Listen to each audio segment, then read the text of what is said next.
Hello students, आप सभी का स्वागत करता हूं अपने YouTube चैनल SCS एजुकेशन में। तो दोस्तों, आज के इस क्लास में हम लोग आज स्टार्ट करने वाले हैं केमिस्ट्री के चैप्टर 4 कार्बन एवं उसके यौगिक।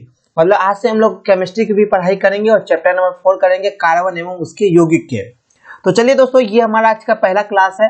अगर आप हमारे चैनल पर पहली बार आए होंगे तो चैनल को सब्सक्राइब कर दीजिएगा, और अगर आपको इससे पीडीएफ चाहिए या नोट्स चाहिए तो आपको इस वीडियो को पूरे अंत तक देखना पड़ेगा, ताकि मैं आपको बता सकूं कि इसका पीडीएफ या नोट्स आप सभी को कैसे मिलेगा। और ये वीडियो जो है खासतौर आपको हिंदी मीडियम में समझाई गई है, और जो इंग्लिश मीडियम का स्टूडेंट है, जो इंग्लिश मीडियम का स्टूडेंट वॉच करते हैं, वो अभी यहाँ समझ लेंगे। बाद में मैं इसका आपको इंग्लिश लैंग्वेज में पीडीएफ प्रदान कर दूंगा। अगर आपको इसका पीडीएफ इंग्लिश में चाहिए, इंग्लिश लैंग्वेज में जानना है, तो आप हमको इसको बता दीजिएगा, मैं आपका इसका रूपांतरण करके आपको इंग्लिश में इसका पीडीएफ भेज दूंगा। तो चलिए दोस्तों, हम लोग कार्बन एवं उसकी यौगिक के पढ़ाई स्टार्ट करते हैं, जो हमारा हिंदी मीडियम में होगा। और इससे क्या क्या चैप्टर में है, कैसे समझना है, कैसे क्वेश्चन पूछते हैं, वही सब हम लोग डिस्कस करते हुए इस चैप्टर को स्टार्ट करते हैं। और ये हमारे लेक्चर का पार्ट 1 हुआ। इससे पहले जो हम लोग इसके बाकी चैप्टर को भी पढ़ाई कर चुके हैं। तो पहले जानते हैं हम लोग कार्बनिक रसायन, ऑर्गेनिक केमिस्ट्री क्या होता है। मतलब ऑर्गेनिक केमिस्ट्री, जिसको हम लोग कार्बनिक रसायन बोलते हैं, उसको क्या होता है, तब हम लोग कार्बनिक यौगिक की तरफ पढ़ेंगे। तो सबसे पहले कार्बनिक रसायन, मतलब कार्बनिक ऑर्गेनिक का मतलब क्या हो गया। तो जो इससे खाल, चमड़े, ये सब जो होता है, ये सब ऑर्गेनिक कंपाउंड होते हैं। तो ऑर्गेनिक केमिस्ट्री हम लोग किसको बोलते हैं। तो इसका आंसर आप लोग लिख सकते हैं, कार्बनिक रसायन रसायन शास्त्र की वह शाखा है जिसके अंतर्गत हम लोग कार्बन और उसके यौगिक का अध्ययन करते हैं। क्या करते हैं? कार्बन और उसके यौगिक का अध्ययन करते हैं। इसको हम लोग कार्बनिक रसायन बोलते हैं। अथवा दूसरे शब्दों में कह सकते हैं, कार्बनिक रसायन रसायन शास्त्र की वह शाखा है जिसमें लोग कार्बनिक यौगिक का अर्थात हाइड्रोकार्बन और हाइड्रोकार्बन के व्युत्पन्नों का अध्ययन करते हैं। इसको हम लोग कार्बनिक रसायन ऑर्गेनिक केमिस्ट्री बोलते हैं। तो आप लोग लिख दीजिएगा, ऑर्गेनिक केमिस्ट्री की वह शाखा, मतलब ब्रांच है जो कार्बन और उसके यौगिक का, मतलब कंपाउंड का अध्ययन करते हैं।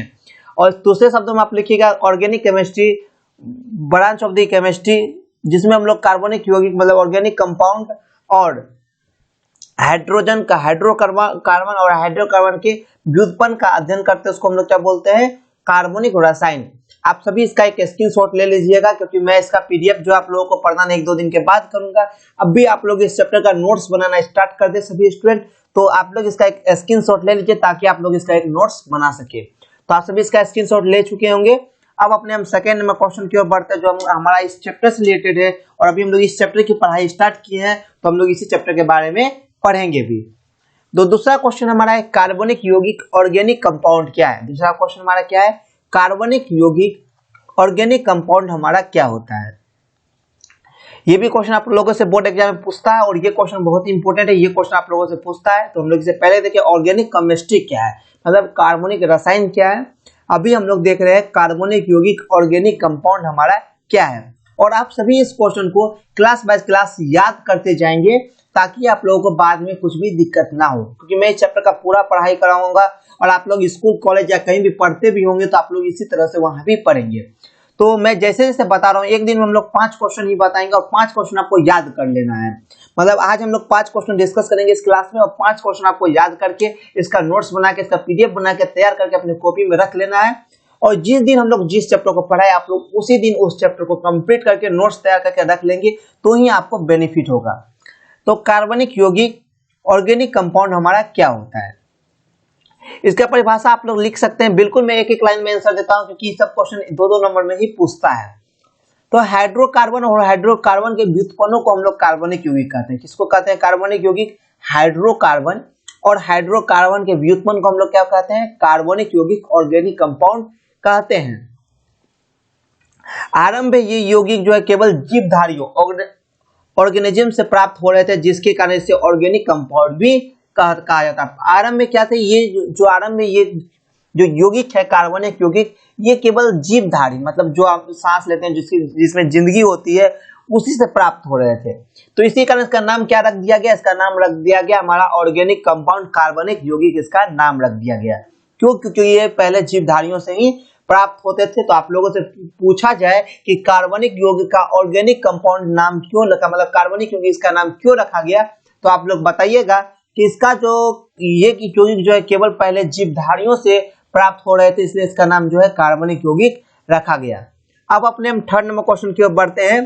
थर्ड नंबर क्वेश्चन हमारा आज का है, कार्बनिक यौगिक और अकार्बनिक यौगिक में अंतर बताएं। तो हम लोग अब इसके डिफरेंस को समझते हैं और ये क्वेश्चन आप लोगों से 5 नंबर में पूछा जाता है। मैं आप लोगों को इसलिए इस तरह से बता हूं ताकि आप लोगों को कुछ भी दिक्कत ना हो और हमारे चैनल आपको एक बेहतरीन शिक्षा प्रदान कर रही है आपके बोर्ड एग्जाम के लिए। तो मैं आपको गारंटी के साथ देता हूं ये सभी क्वेश्चन जो आपके एग्जाम में पूछे जाएंगे और पहले मैं पूरा थ्योरी एक्सप्लेन करा रहा हूं, उसके बाद हम लोग question answer session question bank की तरफ बढ़ेंगे जो आपके एग्जाम के लिए इंपॉर्टेंट है। और प्रत्येक दिन हम लोग क्रैश कोर्स प्रत्येक दिन प्रत्येक चैप्टर वाइज हम लोग ऑब्जेक्टिव देखेंगे। तो कार्बनिक यौगिक और अकार्बनिक यौगिक में अंतर बताएं। ये क्वेश्चन आप लोगों से कितने नंबर में पूछा जाता है? ये क्वेश्चन आप लोगों से 5 नंबर में पूछा जाता है। कितने नंबर में? 5 नंबर में ये क्वेश्चन आपके बोर्ड एग्जाम में पूछा जाएगा। तो सबसे पहले आप लोग इसका दो भागों में डिवाइड कर दीजिएगा, कार्बनिक यौगिक और अकार्बनिक यौगिक को। अपने पेज में भी अगर आपसे एग्जाम में पूछा गया तो वहां भी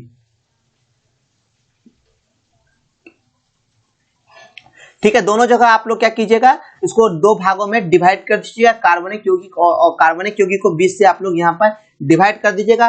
और फर्स्ट साइड आप लोग लिखिएगा यह हाइड्रोकार्बन और हाइड्रोकार्बन के व्युत्पन्न होते हैं, यहाँ आप लोग इसको डिवाइड कर दीजिए पेज को। और इस साइड आप लोग लिखिएगा यह हाइड्रोकार्बन और हाइड्रोकार्बन के व्युत्पन्न होते हैं। मतलब कार्बनिक यौगिक जो है हाइड्रोकार्बन और हाइड्रोकार्बन के क्या होते हैं, व्युत्पन्न होते हैं, लेकिन अकार्बनिक यौगिक ऐसा नहीं होते हैं। अकार्बनिक यौगिक जो है हाइड्रोकार्बन और हाइड्रोकार्बन के व्युत्पन्न नहीं होते। मतलब डिफरेंस आप लोग इसी तरह से लिखिएगा और यही सब डिफरेंस है। तो ये क्वेश्चन आप लोगों से 5 नंबर में पूछा जाता है। मैं आपको 5 को इसका डिफरेंस बताऊंगा और वो आप लोग पांचों डिफरेंस को अपने एग्जाम में लिखिएगा तो आपको 5 में 5 नंबर, एक भी नंबर आप लोगों का नहीं कटेगा। तो कार्बनिक यौगिक क्या होता है, यह हाइड्रोकार्बन और हाइड्रोकार्बन के क्या होते हैं, व्युत्पन्न होते हैं। अकार्बनिक यौगिक क्या होते हैं, अकार्बनिक यौगिक हाइड्रोकार्बन और हाइड्रोकार्बन के व्युत्पन्न नहीं होते हैं। अब सेकेंड में क्वेश्चन क्या बढ़ते हैं। सेकेंड पॉइंट हमारा है इसमें कार्बन जो है सदा विद्यमान होते हैं। मतलब कार्बनिक यौगिक में जो है कार्बन सदा विद्यमान होते हैं, लेकिन अकार्बनिक यौगिक में जो नाम से ही स्पष्ट है इसमें कार्बन सर्वदा विद्यमान नहीं होते हैं। ये नाम से ही आपका स्पष्ट है। थर्ड पॉइंट है इसका द्रव्यनांक, क्वथनांक और घनत्व क्या होता है, प्रायः नीम होता है। अगर आपसे कोई पूछा ऑब्जेक्टिव क्वेश्चन में पूछ सकता है क्योंकि तो थ्योरी से ही आपका ऑब्जेक्टिव क्वेश्चन बनता है। तो अगर आप लोग पूरे थ्योरी को कंप्लीट करके रखिएगा तो आप लोगों से ऑब्जेक्टिव क्वेश्चन भी इसी सब से पूछा जाएगा और आप लोगों का ऑब्जेक्टिव क्वेश्चन भी बिल्कुल क्लियर होता जाएगा। तो कार्बनिक यौगिक के क्या होते हैं, कार्बनिक यौगिक के द्रव्यनांक, क्वथनांक और घनत्व ये तीनों क्या होते हैं, प्रायः नीम होते हैं। तो अगर आपसे कोई पूछा कि कार्बनिक यौगिक के क्या होते हैं, कार्बनिक यौगिक के द्रव्यनांक, क्वथनांक और घनत्व में से कुछ भी दे दिया तो आप लोग बताइएगा। ये तीनों के तीनों इसमें प्रायः क्या होते हैं, निम्न मतलब कम होते हैं। और अकार्बनिक यौगिक के द्रव्यनांक, क्वथनांक और घनत्व क्या होते हैं, प्रायः उच्च होते हैं। क्या होते हैं, हाई होते हैं, द्रव्यनांक, क्वथनांक और घनत्व। तो आप लोग इस पॉइंट को, तीनों पॉइंट को समझ लिए कि कार्बनिक यौगिक क्या होते हैं, हाइड्रोकार्बन और हाइड्रोकार्बन के क्या होते हैं, व्युत्पन्न होते हैं, लेकिन अकार्बनिक यौगिक हाइड्रोकार्बन और हाइड्रोकार्बन के व्युत्पन्न नहीं होते हैं। कार्बनिक यौगिक में क्या होता है, इसमें कार्बन सदा विद्यमान रहता है, लेकिन अकार्बनिक यौगिक में कार्बन हमारा सदा विद्यमान नहीं रहता है। और कार्बनिक यौगिक के द्रव्यनांक, क्वथनांक और घनत्व क्या होते हैं, प्रायः निम्न होते हैं, लेकिन अकार्बनिक यौगिक के द्रव्यनांक, क्वथनांक और घनत्व क्या होते हैं, प्रायः उच्च होते हैं। अब हम लोग इसके चौथे और 5वें पॉइंट के बढ़ते हैं। चौथा पॉइंट आप लोग लिखिएगा इसमें, यह प्रायः वाष्पशील और दहनशील होते हैं। मतलब कार्बनिक यौगिक जो है ये प्रायः क्या होते हैं, वाष्पशील होते हैं, जो हवा में उड़ जाते हैं, वाष्पशील और दहनशील होते हैं, लेकिन अकार्बनिक यौगिक जो है प्रायः अवाष्पशील और दहनशील नहीं होते हैं। और 5वां और आखिरी इसमें अंतर है, इसमें समवर्तता की घटना अधिक होती है, लेकिन अकार्बनिक यौगिक में समवर्तता की घटना बहुत कम होती है। तो कार्बनिक यौगिक में समवर्ती की घटना क्या होती है, अधिक होती है, लेकिन अकार्बनिक यौगिक में समवर्तता की घटना जो है बिल्कुल कम होती है। तो सबसे पहले आप लोग इसका स्क्रीनशॉट ले लें, क्योंकि मैं आप लोगों को बता चुका हूं कि इसका पीडीएफ आप लोगों को अभी नहीं मिलेगा, कुछ दिन के बाद मिलेगा। तो आप लोग इसका स्क्रीनशॉट लेके रख लीजिए और आप लोग इसका नोट्स और आप लोग इसको अच्छे से याद करते हुए अपने क्लास को कंटिन्यू कीजिए। रोज आपका केमिस्ट्री का क्लास होगा अभी, और आप लोग प्रत्येक दिन के क्लास में जितने भी क्वेश्चन बताए जाएंगे उसको अच्छे से याद कर लेंगे, उसको अपने कॉपी में नोट्स बना लेंगे और वो आपका एक बेहतरीन नोट्स होगा और आपके एग्जाम के लिए बहुत ही इंपॉर्टेंट होगा। इसलिए मैं आपको इसका पीडीएफ प्रोवाइड नहीं करवा रहा हूँ, क्योंकि अगर आप लोगों को पीडीएफ प्रोवाइड करवा देता हूँ तो वो आपके मोबाइल तक ही सीमित रह जाएगा, आप लोग कॉपी पर नहीं लिखिएगा। अगर आप लोग अभी कॉपी पर लिखिएगा तो कॉपी पर लिखते के दौरान ही आपको याद हो जाएगा, क्योंकि मैं आपको इसको समझा चुका हूं और आप लोग इसको जस्ट अभी अगर कॉपी में उतार लेंगे तो फिर आपको ये हमेशा के लिए ही याद हो जाएगा। तो आप लोग इसका स्क्रीनशॉट ले लिए। दूसरा स्क्रीनशॉट आप लोग इस स्लाइड का भी ले लीजिए। तब हम लोग अपने नेक्स्ट क्वेश्चन की ओर बढ़ेंगे और नेक्स्ट क्वेश्चन हमारा होगा कार्बनिक यौगिक के मुख्य स्रोत क्या है। तो आप लोग इसका भी एक स्क्रीनशॉट ले चुके होंगे। तो चलिए हम लोग अपने चौथे नंबर क्वेश्चन की ओर बढ़ते हैं। चौथा नंबर क्वेश्चन हमारा, फोर्थ नंबर क्वेश्चन, कार्बनिक यौगिक के मुख्य गुणों को लिखिए। चौथा क्वेश्चन हमारा क्या है, कार्बनिक यौगिक के मुख्य गुणों को लिखिए।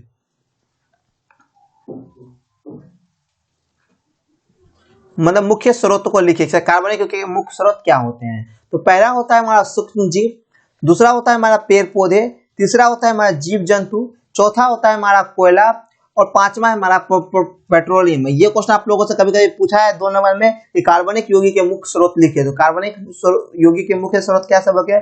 सूक्ष्म जीव, पेड़ पौधे, जीव जंतु, कोयला, पेट्रोलियम। पहले कार्बनिक यौगिक जो है ये तीनों चीज से प्राप्त होता था, सूक्ष्म जीव से, पेड़ पौधे से और जीव जंतु से। लेकिन अब जो है ये कोयला और पेट्रोलियम से भी हमें कार्बनिक यौगिक प्राप्त होता है। तो सूक्ष्म जीव, पेड़ पौधे, जीव जंतु, कोयला, पेट्रोलियम जो है कार्बनिक यौगिक के मुख्य स्रोत हैं। अब अपने फिफ्थ नंबर क्वेश्चन की ओर बढ़ते हैं। फिफ्थ नंबर क्वेश्चन है आपका, कोयला क्या है, यह कितने प्रकार का होता है, प्रत्येक का संक्षिप्त विवरण दे। यह आप लोगों को ज्योग्राफी में भी काम देगा और यहाँ भी काम देगा। और यहाँ को ये केमिस्ट्री में ये क्वेश्चन आप लोगों से 5 नंबर में पूछा गया है। अगर मेरे बातों पे विश्वास ना हो तो आप लोग 2011 से लेकर 2018 तक के क्वेश्चन बैंक में चेक कीजिए, कहीं ना कहीं ये क्वेश्चन आपको मिल जाएगा केमिस्ट्री में कि कोयला क्या है और यह कितने प्रकार का होता है, प्रत्येक का संक्षिप्त विवरण आपसे पूछा गया है। तो आप लोग इसको नोट्स इंपोर्टेंस वीवीआई क्वेश्चन के तौर पर इस सब क्वेश्चन को आप लोग याद करेंगे और उसके तौर पर इसको याद करते हुए आगे बढ़ेंगे। तो कोयला हमारा क्या होता है? अगर किसी स्टूडेंट को कुछ भी पूछना हो तो नीचे कमेंट बॉक्स में कमेंट कीजिए। लेकिन फिलहाल जो है मैं अभी आपको जितना बता रहा हूँ उसको पूछिए। अगर आपको कोई क्वेश्चन हो तो जिस दिन मैं बताऊं कि ये चैप्टर आपका एंड हो चुका है, अब आपको कोई कुछ क्वेश्चन पूछना है अलग से तो आप लोग पूछ सकते हैं। तो कोयला हमारा क्या, क्योंकि ये आपका ये बहुत लंबा चैप्टर और इससे बहुत ज्यादा ही केमिस्ट्री में क्वेश्चन पूछे जाते हैं। तो कोयला हमारा क्या होता है? तो कोयला जो है ये कार्बन का एक अपर रूप है। क्या है? कोयला कार्बन का एक अपर रूप है, एक जीवाश्म ईंधन है। कोयला क्या है? कोयला हमारा कार्बन का एक अपर रूप है और एक जीवाश्म ईंधन है। यह पृथ्वी के गर्भ से हजारों लाखों वर्षों से दबे पेड़ पौधे, लकड़ियों के कार्बोनीकरण से बनता है। यह कैसे बनता है? यह पृथ्वी के गर्भ में जो हजारों लाखों वर्षों से जो दबे पेड़ पौधे हैं, लकड़ियां हैं, उसके कार्बोनीकरण से बनता है ये कोयला। पृथ्वी के गर्भ में लकड़ी के कोयले के रूपांतरण की क्रिया को हम लोग कार्बोनीकरण कहते हैं। तो पृथ्वी के गर्भ में जो है लकड़ी के कोयले के रूपांतरण, मतलब लकड़ी को जो है पृथ्वी के गर्भ में लकड़ी को कोयले के रूपांतरण की क्रिया को हम लोग क्या बोलते हैं? कार्बोनीकरण बोलते हैं। तो कोयला जो है कार्बन का एक अपरूप है जो एक जीवाश्म ईंधन है। यह पृथ्वी के गर्भ में हजारों लाखों वर्षों तक दबे पेड़ पौधे, लकड़ियों के कार्बोनीकरण से बनता है। पृथ्वी के गर्भ में जो है लकड़ी के कोयले का रूपांतरण की क्रिया को हम लोग क्या बोलते हैं? कार्बोनीकरण कहते हैं। तो कार्बोनीकरण ऑक्सीजन की अनुपस्थिति में उच्च ताप और दाब पर पृथ्वी की काफी गहराई में होती है। कार्बोनीकरण कहाँ होती है? कार्बोनीकरण ऑक्सीजन की अनुपस्थिति में उच्च ताप और दाब पर पृथ्वी की काफी गहराई में होती है। कार्बोनीकरण कहाँ होती है? यह ऑक्सीजन की अनुपस्थिति में, इसमें ऑक्सीजन की उपस्थिति नहीं जरूरत है। ऑक्सीजन की अनुपस्थिति में उच्च ताप मतलब हाई टेम्परेचर और दाब पर क्या होती है? पृथ्वी के काफी गहराई में होती है। अब इसके हम लोग प्रकार को समझते हैं। आप लोग इसका एक स्क्रीनशॉट ले लीजिए ताकि आप लोगों को बाद में कोई दिक्कत ना हो। तो आप लोग इसका एक स्क्रीनशॉट लीजिए। कोयला क्या है यहाँ पर आप लोगों को डिस्कस हो चुका है। कोयला हमारा एक कार्बन का अपरूप है, एक जीवाश्म ईंधन है। यह पृथ्वी के हजारों लाखों वर्षों में दबे पेड़ पौधे के लकड़ियों के कार्बोनीकरण से बनता है। तो आप लोग इसका स्क्रीनशॉट ले लीजिए और आप लोग इसका नोट्स तैयार कर ही लीजिएगा, इसलिए मैं बार बार फोकस कर रहा हूँ। तो हमारा एक क्वेश्चन कंप्लीट हो गया, कोयला क्या है। अब हम लोग दूसरे क्वेश्चन की ओर बढ़ते हैं। इसी में वो यह कितने प्रकार का होता है। तो कोयला हमारा क्या होता है? कोयला हमारा 2 प्रकार का होता है। तो कोयला हमारा कार्बोनीकरण के आधार पर कोयला हमारा 4 प्रकार का होता है। कितने प्रकार का होता है कोयला? कोयला हमारा कार्बोनीकरण के आधार पर 4 प्रकार का होता है। पहला होता है हमारा आपको पीट। क्या होता है? पीट। यह सबसे घटिया किस्म का कोयला है। पीट क्या है? पीट हमारा सबसे घटिया किस्म का कोयला है। इसमें सिर्फ 60% कार्बन रहता है। कितना परसेंट कार्बन रहता है पीट में? पीट में सिर्फ 60% ही कार्बन रहता है, इसलिए ये सबसे घटिया किस्म का कोयला होता है। सेकेंड क्वेश्चन है, सेकेंड पॉइंट हमारा लिग्नानाइट। क्या है? लिग्नानाइट। यह सामान्य किस प्रकार का कोयला है और इसमें 80% कार्बन पाया जाता है। लिग्नानाइट किस प्रकार का कोयला है? लिग्नानाइट हमारा क्या है? सामान्य किस्म का, मतलब जनरल जो आप लोग यूज करते हैं उस किसका कार्बन होता है, इसमें 80% कार्बन पाया जाता है। ये सभी जो परसेंटेज है ये आपका ऑब्जेक्टिव क्वेश्चन है कि पीट में कितना परसेंट कार्बन पाया जाता है, लिग्नानाइट में कितना परसेंट कार्बन पाया जाता है। तो पीट में हमारा 60% कार्बन पाया जाता है, लिग्नानाइट में हमारा 80% कार्बन पाया जाता है। थर्ड हमारा है बिटुमिनस। तो ये ईंधन की दृष्टि से उत्तम किसका कोयला? बिटुमिनस क्या है? बिटुमिनस जो है ईंधन की दृष्टि से क्या है? उत्तम किस्म का कोयला है जिसमें 88% कार्बन आता है। कितना परसेंट कार्बन आता है? बिटुमिनस में हमारा 88% जो है ये इसमें कार्बन आता है बिटुमिनस में।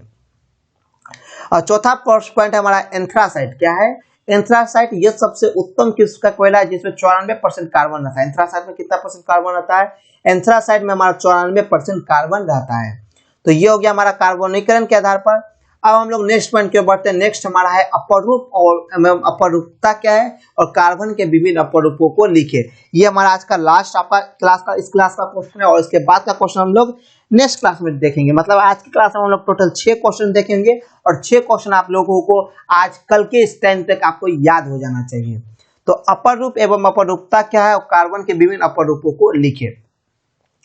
पहले अपरूप, जब कोई तत्व जो है प्राकृतिक में एक से अधिक, जब कोई तत्व क्या होता है प्राकृतिक में एक से अधिक विभिन्न रूपों में पाए जाते हैं तब इन तत्वों विभिन्न रूपों के अपरूप को हम लोग एलोट्रोप, जिसको हम लोग अपरूप बोलते हैं, तथा इस घटना को हम लोग अपरूपता एलोट्रोपी कहते हैं। अपरूप किसको कहते हैं? जब कोई तत्व क्या होता है प्राकृतिक में एक से अधिक विभिन्न रूपों में पाया जाता है। एक से अधिक क्या होता है? विभिन्न रूपों में पाए जाते हैं। तब तत्व के इन विभिन्न रूपों को हम लोग क्या कहते हैं? अपरूप एलोट्रोप्स बोलते हैं और इस घटना को हम लोग एलोट्रोपी भी कहते हैं। अपरूप जो है रासायनिक दृष्टि से एक ही तत्व है लेकिन इसके गुण और उपयोग विभिन्न है। मतलब अपरूप जो है क्या है? रासायनिक दृष्टि से हमारा एक ही तत्व है लेकिन देखिए गुण और उपयोग क्या है? भिन्न होते हैं। अब आता है प्राकृतिक में कार्बन के 2 अपरूप है। प्राकृतिक में कार्बन के कितने अपरूप है? प्राकृतिक में कार्बन के 2 अपरूप है। पहला हमारा रवेदार अपरूप और दूसरा हमारा आता है बेरवेदार अपरूप। तो रवेदार अपरूप में हीरा, ग्रेफाइट और फ्लोरीन आते हैं। रवेदार अपरूप में क्या आते हैं? रवेदार अपरूप में हीरा, ग्रेफाइट और फ्लोरीन आते हैं। और बेरवेदार अपरूप में कोयला, कोक, चारकोल, गैस, कार्बन, ये सभी हमारे बेरवेदार अपरूप में आते हैं। कोयला, कोक, चारकोल, गैस, कार्बन। तो दोस्तों आज के क्लास को हम लोग यही इन रखते हैं। नेक्स्ट क्लास में हम लोग देखेंगे हीरा और ग्रेफाइट में क्या अंतर है, ब्रोथ हमारा क्या होता है, जीवन शक्ति का सिद्धांत क्या है, इस सभी को हम लोग नेक्स्ट क्लास में डिस्कस करेंगे। जब हम लोग मतलब कल के क्लास में डिस्कस करेंगे। तो आज की क्लास को हम लोग यहीं रखते हैं। तो मिलते हैं हम लोग 8 बजे की क्लास में। तब तक के लिए बाय। आप लोग सारा चीज का स्क्रीनशॉट ले लिए होंगे, इससे पहले का नहीं लिए तो आप लोग इसका वीडियो को बैक करके थोड़ा सा स्क्रीनशॉट ले लीजिए। और अगर आप लोगों को कहीं समझने में कुछ भी दिक्कत हो तो आप लोग हमसे पूछ सकते हैं। क्लास कैसी लगी बताना ना भूले नीचे कमेंट बॉक्स में। और वीडियो को आप लोग लाइक कर दीजिए सभी स्टूडेंट, जितने भी स्टूडेंट वॉच कर रहे हैं, ताकि मुझे आपका सपोर्ट मिले और मैं आपको इस क्लास को और भी अच्छे क्लास को प्रोवाइड करवाता रहूं। तो मिलते हैं एक नई क्लास के साथ, तब तक के लिए बाय।